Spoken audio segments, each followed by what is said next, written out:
अपने पसंदीदा शो के फुल एपिसोड देखने के लिए अभी डाउनलोड करें दंगल प्ले ऐप।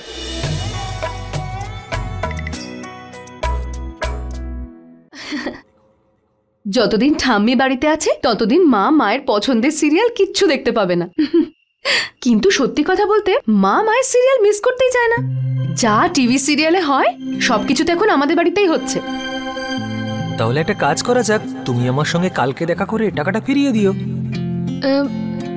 কাল সকালে 9টার সময় পার্কে। পার্থক্য শুধু একটাই, যখন ড্রামাটা অন্যের বাড়িতে হয় তখন আমাদের মনোরঞ্জন হয়, আর যখন কোনো নাটক নিজের বাড়িতে শুরু হয়ে যায় তখন মনে হয় ওরে বাবা কখন শেষ হবে এইসব, তাই না সুষমা?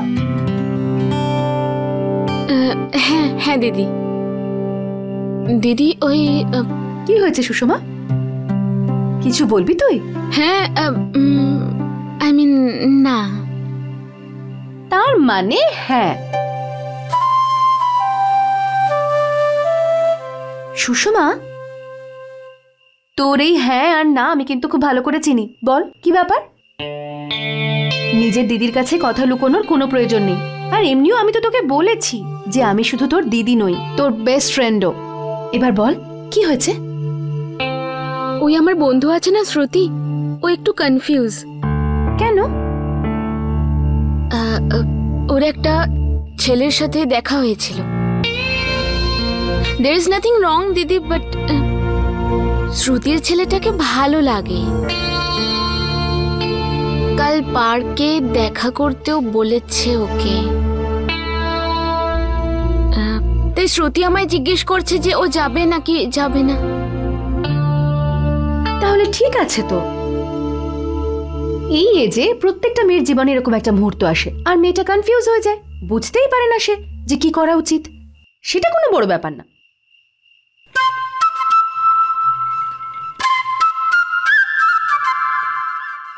তো কাল ওই ছেলেটা কটার সময় ডেকেছে তোকে? সকাল 9টায়।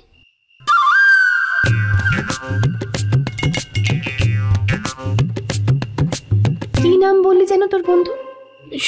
শ্রুতি। হ্যাঁ, ওকে বুঝিয়ে দিস তুই যে এই মুহূর্তে ভালো করে পড়াশোনা করাটা বেশি দরকার। কোনো ছেলের সঙ্গে দেখা করা বা বন্ধুত্ব করাতে কোনো অসুবিধে নেই, কিন্তু যতক্ষণ না সেই ছেলেটাকে বিশ্বাসযোগ্য বলে মনে হয় ততক্ষণ পর্যন্ত কোনো কমিটমেন্ট করা উচিত নয়, বুঝেছিস? যখন শ্রুতি ওকে ভালো করে চিনে নেবে তখন ও নিজেই বুঝতে পারবে যে ওর কি করা উচিত, তাই না? কিন্তু এই মুহূর্তে একা একা দেখা করা, তাও আবার পার্কে, আমার তো ঠিক মনে হচ্ছে না। কি হলো, ভুল বলছি আমি কিছু? না দিদি, একদম না। তুমি তো ভুল বলতেই পারো না, তাই তো আমি তোমায় জিজ্ঞেস করলাম।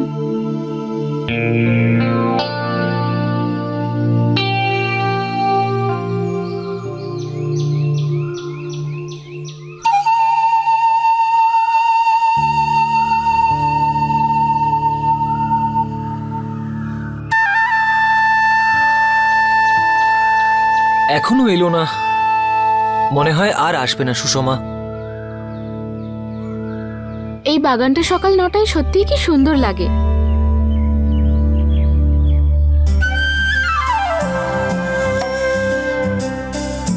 9:30টার সময়ও কম সুন্দর লাগে না।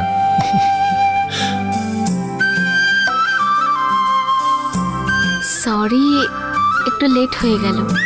নট আ প্রবলেম, তুমি এখানে এসেছো সেটাই বড় কথা আমার জন্য।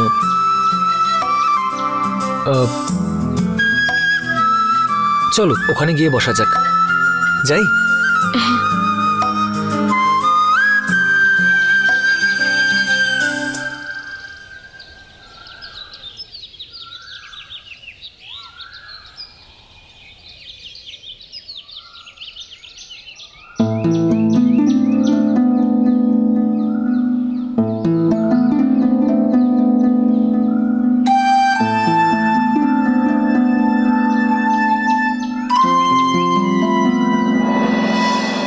By the way, nice to meet you. Sushma, যে কথাটা বলতে এসেছিলাম সেটা তো এখনো বলিনি। ইউনো, আমি অনেক দিন ধরে অ্যাকচুয়ালি সুষমা,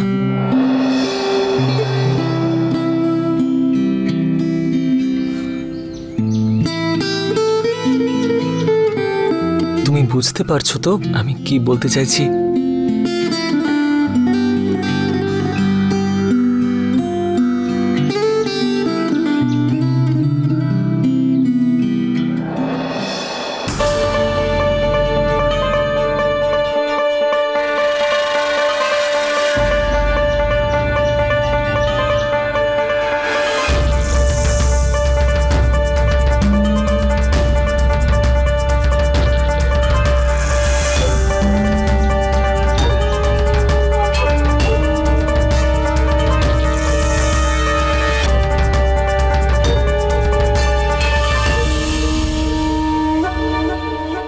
হাই, জ্যোতি, সুষমার দিদি। আমি চিনি আপনাকে। আমি আপনাকে একটা ডান্স প্রোগ্রামে দেখেছিলাম, কিন্তু এটা জানতাম না যে আপনি সুষমার দিদি। কিন্তু এখন তো জানতে পেরে গেছো। চল সুষমা, আমি অফিস যাচ্ছি, যাওয়ার পথে তোকেও ছেড়ে দিয়ে যাবো স্কুলে।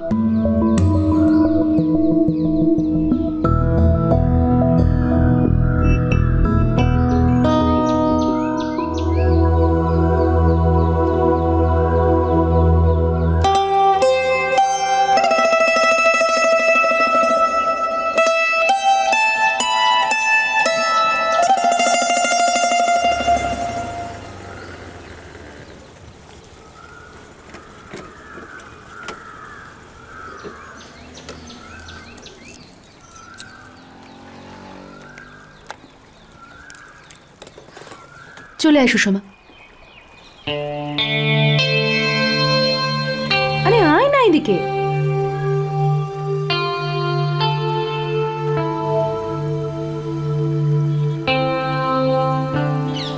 তোর ফুচকা খেতে খুব ভালো লাগে না?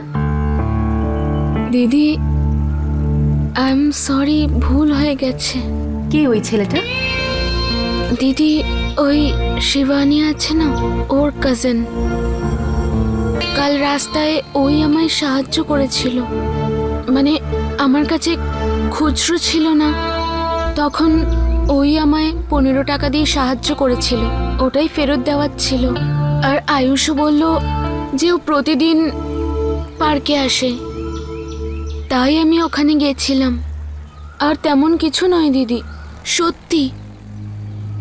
দেখ, আমি প্রথম দেখা করেই কোনো জাজমেন্ট পাস করছি না, কিন্তু আয়ুষের যদি মনটা পরিষ্কার হতো তাহলে তোকে এইভাবে একটা ফাঁকা জায়গায় ডেকে পাঠাতো না।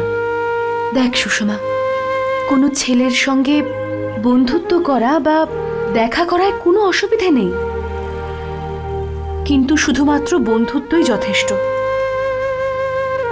প্রেম ভালোবাসায় জড়িয়ে পড়ার বয়স কিন্তু হয়নি এখনো তোর। আর আমার কিন্তু ছেলেটাকে ভালো লাগেনি।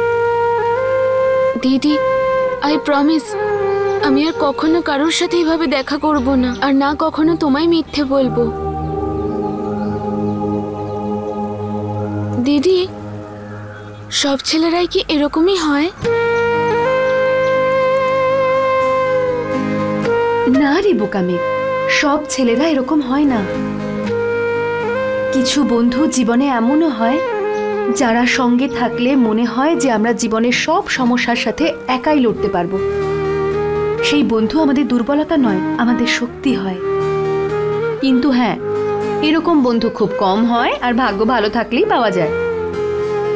সেই জন্য সেই দিনটার অপেক্ষা কর যেদিন তুই সত্যি করে তোর সেই বন্ধুটাকে খুঁজে পাবি, বুঝেছিস? নে খা। ইউনো, আজকাল তুমি স্টুডেন্টদের দিকে একদমই খেয়াল রাখো না, দ্যাটস ভেরি ব্যাড। এরকম কিচ্ছু না। আচ্ছা, আর না হলে কি? ঠিক আছে, তাহলে এটাই বলো যে আজ তোমার মুখে এত লাবণ্য কেন? বলছি আমি, বসো না। আরে জানো, আজ আমি খুব খুশি। শিশু মঙ্গলের একজন বাচ্চাকে একটা কাপল অ্যাডপ্ট করেছে। আচ্ছা, হ্যাঁ, আই এম সো হ্যাপি। কিছুক্ষণ মন খারাপ হচ্ছিল ওকে দূরে পাঠাতে, কিন্তু তারপর এটা ভেবে খুব ভালো লাগলো যে ও আজ থেকে একটা নতুন পরিবার পাবে, ওর জীবনটা সুন্দর হয়ে যাবে। আজকের পর থেকে কেউ ওকে অনাথ বলবে না। টাচউড, সব ভালো হবে, তাই না? হ্যাঁ। আর হবে নাই বা কেন? তুমি যে আমার সঙ্গে আছো, আছো তো। যদি এটা বলার মতো কোনো কথা। চলো একটা কাজ করি, আজ তুমি এত ভালো একটা খবর শোনালে, চলো সেলিব্রেট করি। আমরা বাইরে গিয়ে কোথাও একটা খাই। ঠিক আছে, কল্পনাকে সঙ্গে নিয়ে যাব। হ্যাঁ, কেন নয়। फुल एपिसोड देखने के लिए अभी डाउनलोड करें दंगल प्ले ऐप।